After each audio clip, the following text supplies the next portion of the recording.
بسم الله والصلاة والسلام على رسول الله. أما بعد، نقف اليوم في ذكرى يوم الأسير الفلسطيني. نقف هذه الوقفة الشامخة وأسرانا الذين يزيدون على 4000 أسير، بينهم الأطفال والأسيرات والمؤبدات و700 مريض منهم في ظل هذا الوباء المسمى بكورونا. ونحن نشهد ونسمع هذا الإهمال الطبي وهذا الإذلال من التفتيش العاري ومنع الزوار.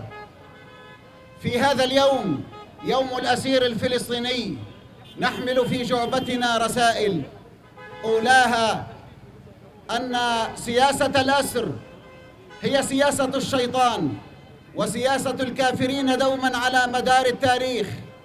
جاء ذلك في قوله تبارك وتعالى في حق محمد صلى الله عليه وسلم: وإذ يمكر بك الذين كفروا ليثبتوك أو يقتلوك أو يخرجوك ويمكرون ويمكر الله والله خير الماكرين.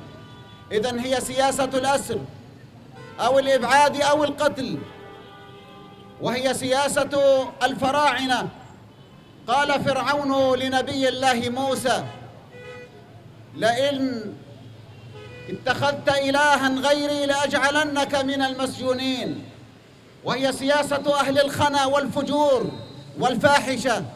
جاء ذلك على لسان امرأة العزيز لنبي الله يوسف عليه السلام: الكريم ابن الكريم ابن الكريم، لئن لم يفعل ما آمره لا يسجنن ولا يكونن من الصاغرين. نعم أيها الإخوة الأكارم، نعم يا أحرار العالم، سياسة الأسر هي منهج الباطلين. أما نحن المستهدفين بالأسر، فرسالتنا أننا نحن في مدرسة يوسف، أسرانا الأبطال في مدرسة يوسف، الذي كان جوابه على أهل الخنا والفجور وعلى الفراعنة: رب السجن أحب إلي مما يدعونني إليه.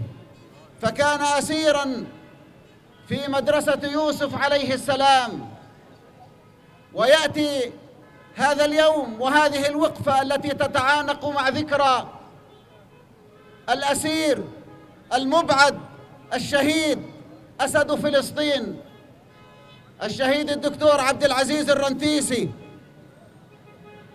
الذي قضى سنين عمره في سجون الاحتلال وفي مرج الزهور حيث كان مبعدا، ثم قضى نحبه شهيدا وهو يقارع المحتل.